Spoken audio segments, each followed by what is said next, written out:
Good morning and happy Passover to each and every one of you. This is Eric Bond, and this is another episode of the Texas Bible Project.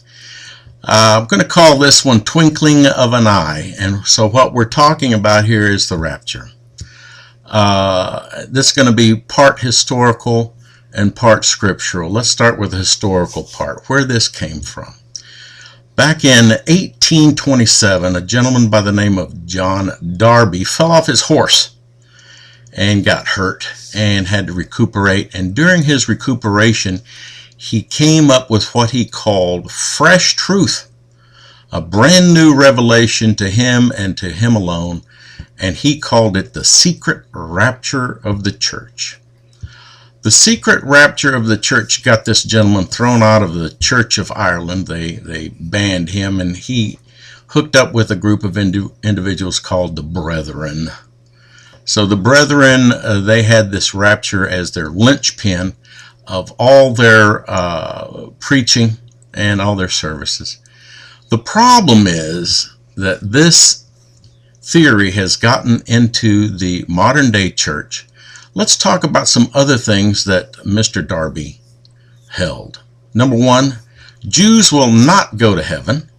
Jews will be forced to stay here on earth while the church is raptured, secretly raptured out and gets to go to heaven. Several people had problems with this. Let's start with Spurgeon. Spurgeon said about this theory, the rapture theory, that it was unscriptural. Spurgeon was pretty big for his day. How about D.L. Moody? D.L. Moody himself thought that the secret rapture doctrine, or what he called Brethrenism, was made up in the mind of Darby and had no basis in scriptural fact. So let's talk about scripture for real quick. Let's go to Revelation 9:1. And the fifth angel sounded. We know that there are trumps and seals and bowls. Bowls can also be vials, but there are 7 of each. They all coincide. The trumpets themselves are in chronological order, and we're going to start with this one. The fifth angel sounded. This is a trumpet, and that sounded is trumpet blast. And I saw a star fall from heaven unto the earth, and to him was given the key to the bottomless pit. And he opened the bottomless pit, and there arose a smoke out of the pit as the smoke of a great furnace. There came out of the smoke locusts upon the earth, and unto them was given power. That power is to hurt and to kill 1/3 of all men. Now this is a spiritual death. This is not a physical death. This is none of this blood in the street stuff. He comes in peacefully and prosperously, according to Daniel. Let's go into this. Let's go down here. And the sixth angel sounded. So we've moved this, and I heard a voice from the 4 horns of the golden altar which is before God, saying to the sixth angel which had the trumpet, loose the 4 angels which are bound in the great river Euphrates. And the 4 angels were loose, which were prepared for an hour and a day and a month and a year, for to slay the 1/3 part of men. Here we are. We're killing 1/3 of all men that have ever lived. That is over 4 billion individuals. And the number of the army of the horsemen were 200,000. That's 200 million, folks. That's a lot of people. But you have the angel of the bottomless pit. That is Satan. Welcome to Apollyon or Abaddon. He is the angel of the bottomless pit. He has 4 notable angels that he brings with him that have been fallen and have been held in chains for the end of time. Now, by these, by these were the 1/3 part of men killed by the fire and the smoke and by the brimstone which issued out of their mouths. Now, what comes out of your mouth? What comes out of a mouth is lies. These people will lie about what's going on, and they will destroy 1/3 of all men that have lived in the final days. This is the final end. Now, the rapture is predicated on all of these things, the church being mysteriously vanished prior to Antichrist and his angels and what's called the scorpion army or the locust army being unleashed upon the earth. Now let's go to the 7th. Revelation 9:13, and the 6th angel sounded, and I heard the voice saying, etc., etc. We've already done that one. And let's go. We have the 6th angel, which had the trumpet to loose the 4 angels which are bound in Euphrates. Now, so all this is happening. The church is obviously, according to the rapture theorists, the church is going to be gone.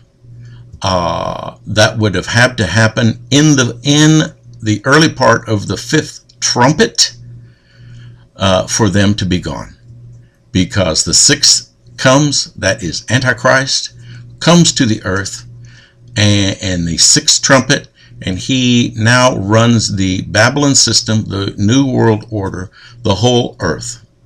So what we've got there is all this going on. So let's finish this off. 1 Corinthians 15:51. Behold, I show you a mystery. We shall not all sleep, but we shall all be changed in a moment, in the twinkling of an eye, at the last trump. For the trumpet shall sound, and the dead shall be raised incorruptible, and we shall be changed. That's the 7th trump.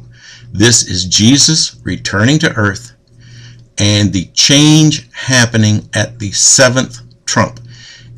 You're not changed at the 5th trump. You're not changed at the 6th trump. You will be here. Antichrist will show up. The church will be here. Everyone will be here, and he will act like Jesus, and he'll say, I'm here to rapture you. I'm here to take good care of you. I am Jesus. I am Muhammad. I am all these guys, and I'm here for you. And the Bible clearly says that death will flee from people. People will try to die and will not be able to. Why? Because he that has the power of death will be on earth in the guise of the Antichrist, and he will be here. And the 7th trump is when the change happens. It is 1 Corinthians 15:51, in the twinkling of an eye, at the last trump. Everyone will tell you, any theologian will tell you, there are only 7 trumps. This is the 7th trump. The interesting thing that's happened to Darby's theory, it's been winded down. Gentlemen by the name of Tim LaHaye and Jenkins have written several books about the so-called rapture. They call it the Left Behind series. It started out Left Behind. They have now written over 30 books about being left behind. I would have thought by now that if you were believing in Left Behind, one book would have been enough. But what is happening is people have co-opted this lie to make money. That's what's happening. I suggest their next book should be Left Behind, and this time we really mean it. We're not kidding this time. You're going to be left behind, and we're not joshing. So that's the problem. 1 Corinthians 15:51, the last trump is when we shall be changed. My name's Eric Bond. This is the Texas Bible Project, and I hope you have a great day, and thanks.